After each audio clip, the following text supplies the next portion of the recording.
Apollo! I can't believe it! It really happened during the second act. And right in the middle of Lemieux's performance. The reason why she was in that air vent. And that switch and the flaming guitar. When you link it all together, that's what you end up with. I knew you had what it took. Ah! Daddy! Mr. White! You believed in me? Not really. Huh? Guess I'd make a cooler entrance and say hiya. Why do I even bother hoping? Where have you been lately, Daddy? You haven't been coming to the office at all. Sorry about that, Trucy. I'm on a secret mission. Secret? You mean like you're undercover? Like Mr. Latrous, only shorter and not as well dressed. Oh no, what if you're short too, Daddy? Would I do a thing like that to you? Anyway, I'm off for a while again. Huh? You're leaving? Oh, one thing before I go. What? Good luck. What? Is that all you came to say? I think you have things pretty much under control. You get much to buy off the hook, no doubt.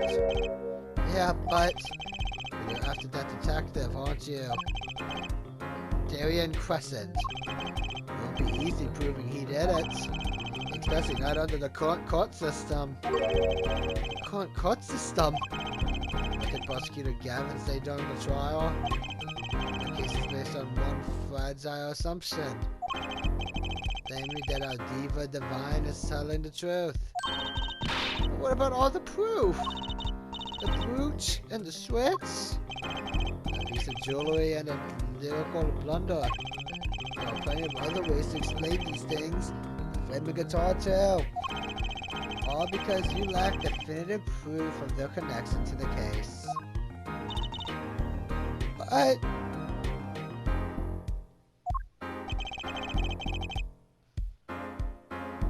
if the sultry songstress is lying, your case melts like butter in a frying pan, leaving behind the faintly sing scent of failure.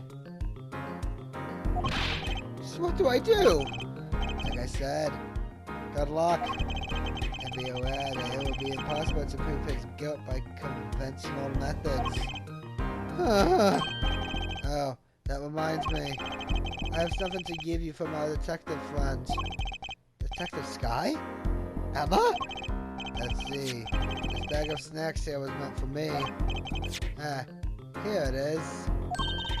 What are those, Daddy? They don't look like very good snacking material. They were found at the scene. Analysis of the fragment revealed traces of gunpowder.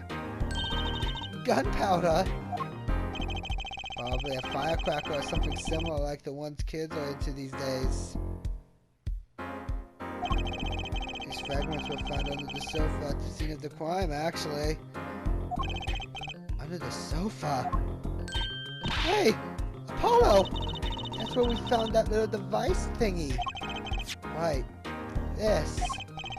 Well, finally, some evidence that makes sense.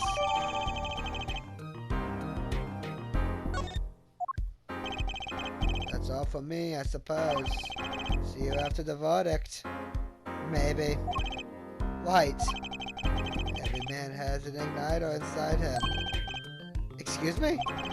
Find Darien Crescent's igniter and set it off. And he walked out the door! Just like a magician. Normally. What does he want us to do? No conventional methods? What does that mean? I guess we just have to take his advice and hope it makes sense when the time comes. I guess. We're almost at the finish line. Hang in there, Trucy.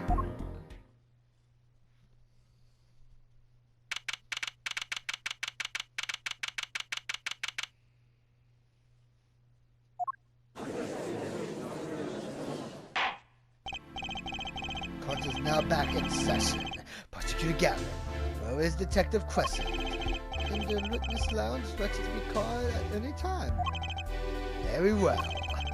Might I add, I don't believe any of this. Darian was the first detective I ever worked with. We stopped working together when he moved to Criminal Affairs Division number 3. But his guitar playing, it fires my ignition. That's nice, but it has nothing to do with the matter at hand. Correct? Oh, I know, ill forehead. Very well. I call the final witness to the stand. Detective Darian Crescent. Name and occupation, please. Darian Crescent, Detective Criminal Affairs Division number 3. That's the International Affairs Division, for those of you who didn't know. Kind of a guitarist for the Gavineers. Maybe you've heard of us. You fully understand the circumstances under which you stand before us today. Yeah, I understand, Your Honor. What I don't understand is how you let this happen, partner. If you gave me your word, I wouldn't be standing here. The situation's changed, Darian. And don't call me partner. So much for old friends. I see what you're doing, Darian. You're pressing the prosecution. Your Honor, if we could begin the trial. Yes, it's high time you did. Let's hear your testimony. You may begin with your response to Lemieux's testimony. If, in fact, you have anything to say about it. Now, I got plenty to say. Lying must be a national pastime in Bulgaria. And wherever you're from, Mr. Justice. Conventional methods are out the window, huh? Here goes nothing.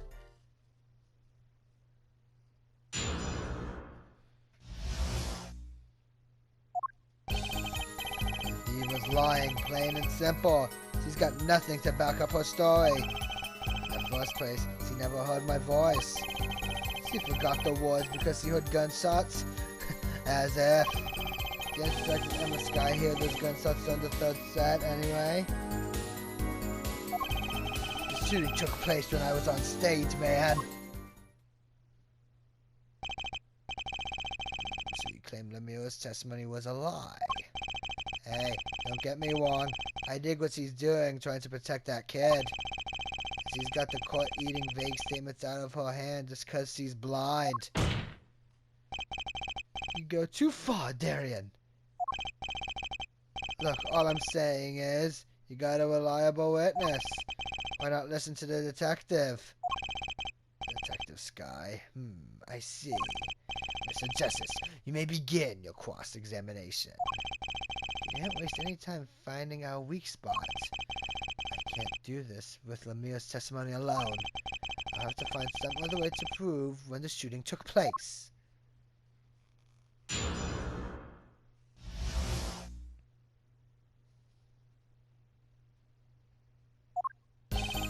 The diva's lying, plain and simple. She's got nothing to back up her story. In the first place, she never heard my voice. She forgot the words because she heard gunshots. As if. Didn't Detective Emma Sky hear those gunshots on the third set anyway? Objection! Some things were found at the crime scene after yesterday's trial. What things? The first was this small device. That's the remote triggered igniter. Correct. And one more thing.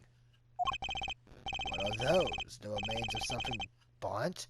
Not another guitar, I hope. Traces of gunpowder were found on these fragments. Never report that it was something like a firecracker.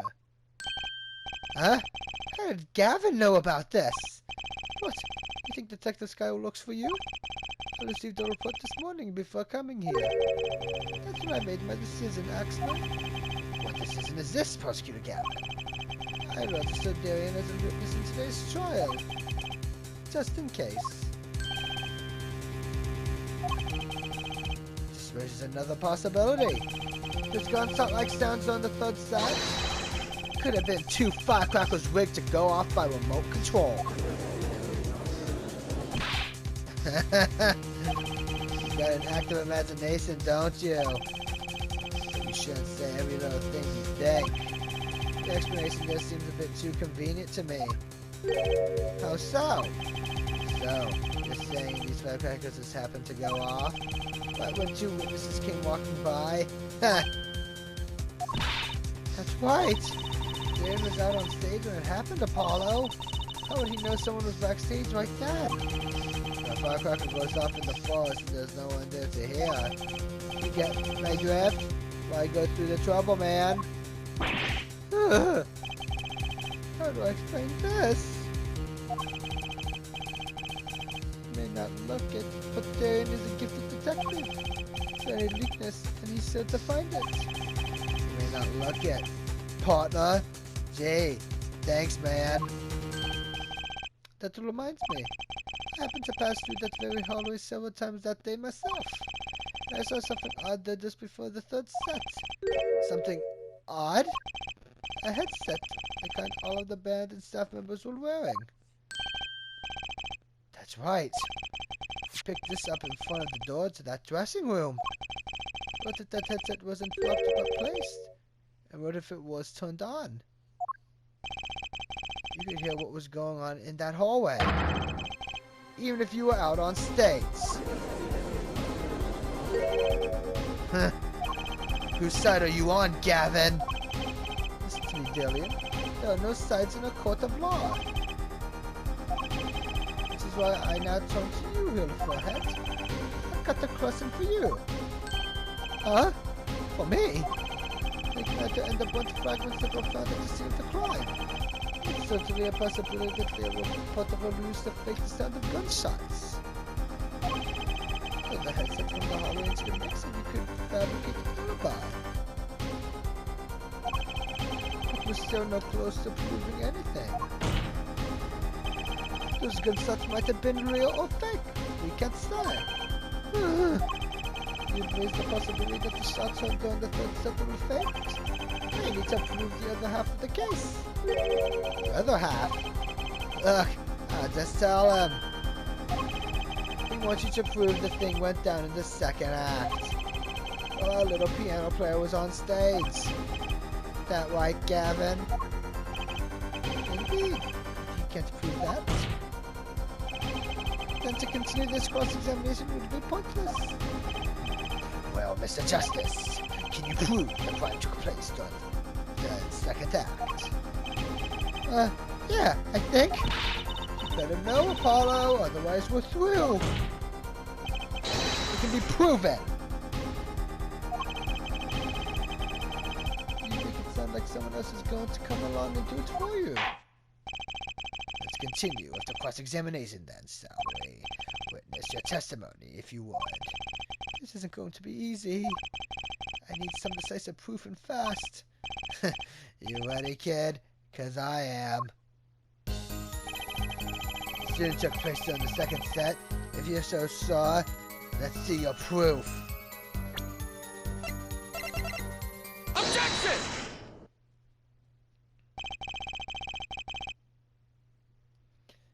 It seems there was clear proof left behind.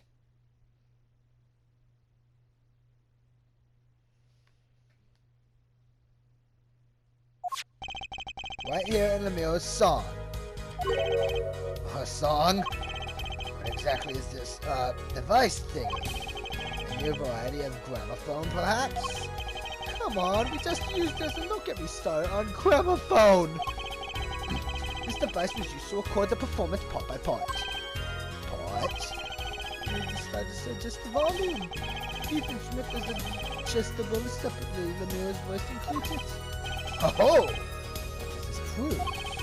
According to Lemire's testimony, at the moment of the shooting, she forgot the words to the song. Ah, he intends to examine the recording at that moment, yeah? We might even hear those gunshots. Exactly. Ridiculous. How are you supposed to hear gunshots back in that dressing room out on stage? Have you forgotten, Dillian? We were all wearing these headsets. Oh. You were all deeply involved in our performance. But Lemire's headset would have picked up what she heard all the same. data analyzing that recording. Right now. Now stop thinking once you heard the shots fired. Find that spot and I'll find the gunshots.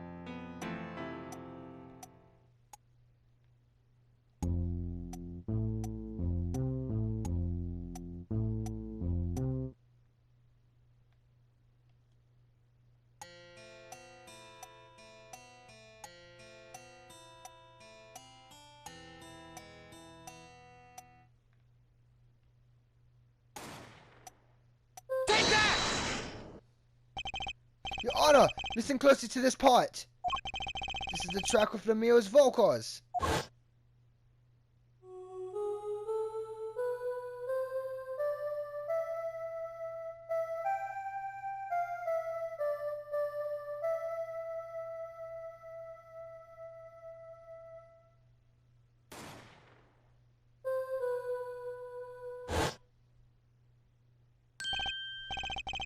Did hear something faintly there, yes. Why, it sounded like a gunshot. What? There has to be some kind of mistake. I believe a case has been made. Gunshots were heard during the second act, which means Lemieux's testimony was true.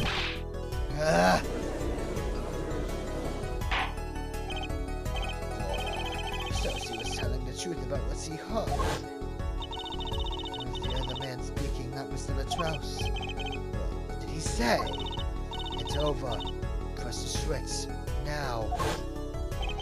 Just after that, there was a gunshot, and then the guitar caught on fire. Detective Crescent. Not on stage, so in the second set. You could have done it. Why did we only hear one gunshot on the recording? 2 bullets fired from this weapon. Neil was moving through the air vent, Your Honor. He must not have been close enough for the music to catch the first shot. But then as he passed over the dressing room, the gun fired again and Miss Latrus's life was taken. Well, Detective Crescent? Once again, I'm reminded of something. Our performance that day? Your performance? Seeing the mixing board jogs my memory. You were there too, old forehead. What is it with today? Problem after problem. The hog won't start. My guitar case is busted. The guitar has been burnt to a crisp, and to top it all off, someone's dead. And then there's that performance just now. What's that all about? This part is off. What's that? Second guitar? It was you, Julian! I thought it strange at the time. How could you miss such simple cue? I know you. I know how you play. You're better than that. Yeah, well, What? Prosecutor Gavin, what are you getting at? I'm talking about the metal weapon Mr. Latrus's 45 caliber hand cannon. As we have learned, even the shooter doesn't go unscarred with a revolver that size. The kickback is enough to dislocate your soda, if you're an amateur. Wait, you mean his playing was affected because he hurt himself shooting that revolver? You're forgetting something. Yes, Detective Crescent? I'm a trained police officer, you know. I've had firearm training. Plenty of it. I'm no amateur. The standard sidearm issued to a police officer is a 38 caliber weapon. A much tamer beast. Also, the motor weapon belonged to the victim, Mr. Latrous, which suggests there was a struggle between killer and victim. So, the killer might not have been holding the revolver correctly when he fired? Is that what you mean? The thought had occurred to me, yes.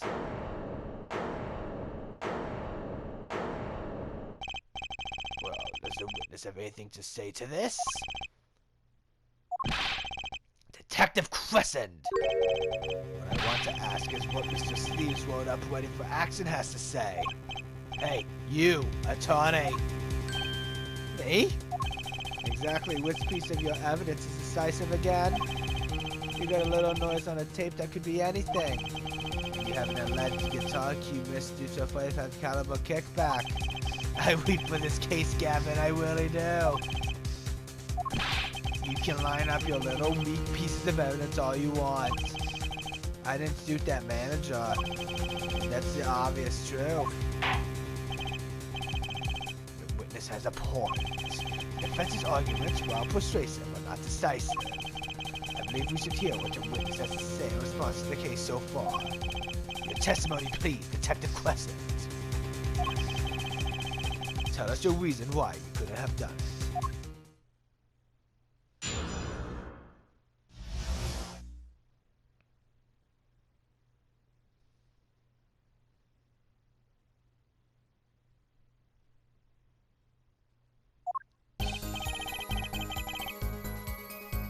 Come on. Why would I even want to kill the manager? You want a reason? Easy. I got no motive, man. This was the diva's first trip to this country, right? How could I possibly know her manager? If I didn't know him, why would I want to kill him?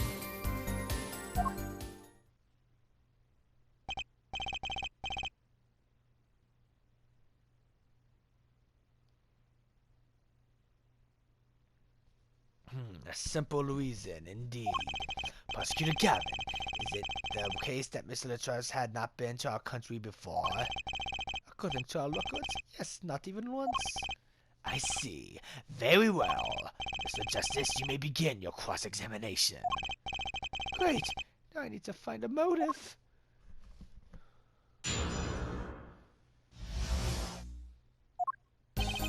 Come on. Why would I even want to kill that manager? You want a reason? Easy. I got no motive, man. Objection! Your Honor, take a look at this. What's that? It looks like candy.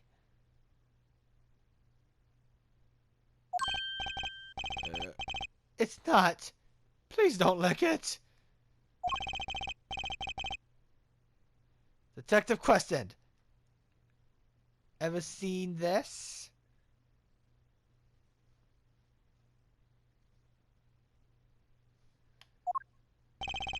It looks like a piece of candy. What it is evidence. Don't lick it before you try it. Specifically, this is a replica of a cocoon. It was found among the victim's belongings. A cocoon? Never seen one that color. It is a variety only found in the Republic of Bulgaria. Nowhere else. Alright, but what is this cocoon replica doing in my courtroom? Surely this has nothing to do with a motive for killing Mr. Latrus. Does it? It does. Wait, I think it does. You don't sound so confident, man. It's one of those silky cocoons that you can make, well, silk out of it. Not this one. This cocoon makes a powerful curative. Curative? What? It is most efficacious at treating a disease thought incurable. It is the only medicine of its kind. However, it is illegal to take one of those silly cocoons out of Bulgaria. Whatever for? If it's such a miracle cure, why not sell it with the war? Yeah, that's what I've been wondering. We've looked into that matter at some length. Apparently, it isn't difficult at all to manufacture the remedy from the cocoon. If you change the process only slightly, you can easily make a large quantity of something else entirely. Deadly poison, in fact. What? There was an incident several years ago where some of these got out onto the black market. It caused quite the commotion in the global community. Though the media was kept largely unaware. Intriguing. Others has been led to a strict ban on the cocoon's export. One rigidly enforced by Interpol among others. Interpol? Right! The victim, Romian Latraus, was an Interpol agent. Detective Crescent, you insist on referring to him as a manager, but that is misleading. Romain Latraus wasn't killed as a manager. He was killed as an undercover agent. So I was trying to smuggle this gumball into the country? Then that what you're trying to say? I'm saying that could well be a motive for murder. Oh, so I was going to sell on the black market, make myself a pretty penny? Ridiculous. I mean, totally unthinkable. Unthinkable, you say? Why? Perhaps it's time for another testimony about the smuggling of Cocoon's business.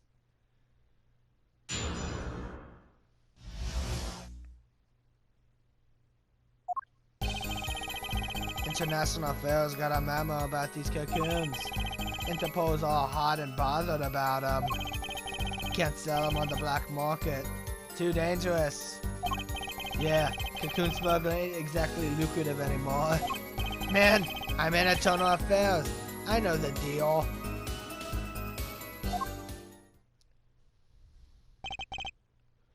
Indeed. Interpol wanted these cocoons bad enough to send Mr. Latraus undercover. You kids think up the craziest things, but no way am I going to risk life and limb just to get my hands on some dirty cocoon money. Not the most noble of statements, but duly noted. According to reports, these cocoons top Interpol's list. Selling them to an underground organization would be risky. Very well. You may begin the cross-examination. This is the only motive I've got. He was up to something, and I'm going to find out what.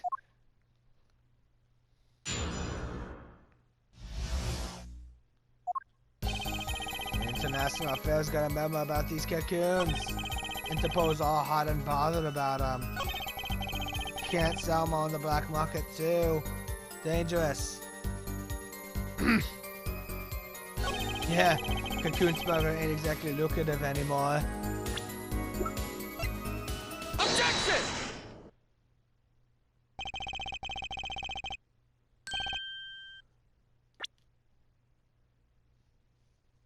Why not choose a less dangerous buyer then? I would. How clueless are you? Everyone in the market's dangerous. The second they found out I was a cop, I could kiss my keister goodbye. Why sell to a black market buyer? How about someone like this? That article. That's about the Chief Justice's. Deadly poison can be extracted from the cocoon. But so can a cure. Not a cure for just any disease. A cure for incuritis. Incuritis. Incuritis? I've heard that somewhere. We went to visit a victim of the disease this morning. Aha! Why, that's a disease the Chief Justice's son has. You aren't saying. Our witness is a detective. He would have contact with the Chief Justice. You are saying the Chief Justice would never deal in contraband. Not even to save his own son's life? But even if the deal went through, why, it would be an international scandal. That's Detective Crescent's insurance. If word ever got out, the one of his neck on the line would be the Chief Justice.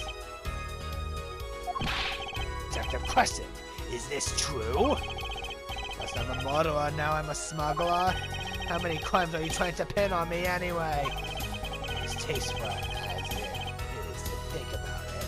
If the Chief Justice were to the buyer, why the seller couldn't hope for a better deal? Very cowardly seller. Let's leave so we don't trick you. So I made a deal with the Chief Justice? Where's your proof? Well... Oh yeah, and you're forgetting one other important thing.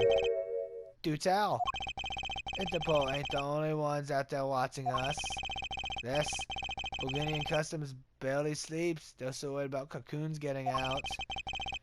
So we were informed. Let's continue with the cross-examination.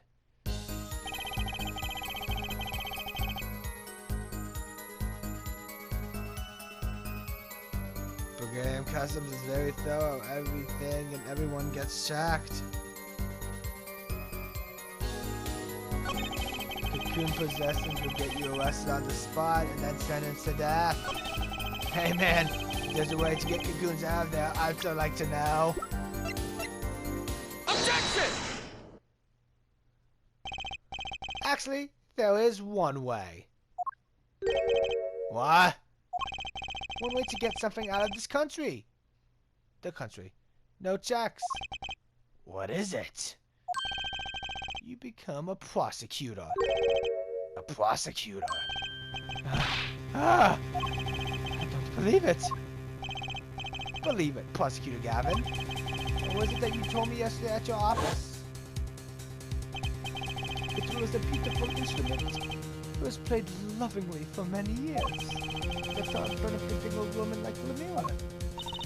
How did it end up here? I mentioned how much I enjoyed playing it that night, as he made the present of it. So this guitar is from Bulgaria? That it is. He couldn't carry it on the plane. Changes in air pressure and humidity ruined the road. So we vacuum packed it in Lemira's studio. Special shipping service available to me for transporting evidence. They brought it right up to my office for me. Pristine and untouched. Did I get that right, Prosecutor Gavin? Untouched? Quite. The guitar was wrapped in several sheets and vacuum packed in Bulgaria. The pack was untouched until the day of the concert. Are you saying that guitar was... With cocoons this small, it would have been very easy to use a guitar as a mule to smuggle a cocoon out of Bulgaria. What? Which reminds me, Prosecutor Gavin, that guitar had some work done on it recently, right? Work? Good memory, elephant. Well, you know how guitars have a round hole in the front? It's called the sound hole. Well, they found something attached to the wood just inside the hole. A broken device of some sort. A broken device? Yes, in fact. An igniter? Exactly. Consider this, if you will. What if that igniter wasn't the only thing that was attached inside your guitar? You mean this, of course? Ah! There was a way to get a cocoon out of the country.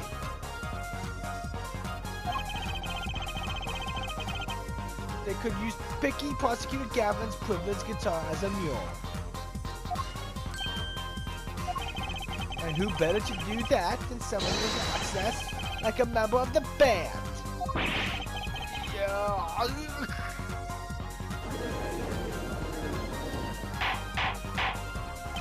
Order. So the igniter was placing them for a clear reason, it seems. It was a safety precaution. A precaution? On the forehead. That's once it all comes together. Every strange thing that happened that day? Care to review? Maestro, the gentle sounds of Lemira's ballad, if you would, please.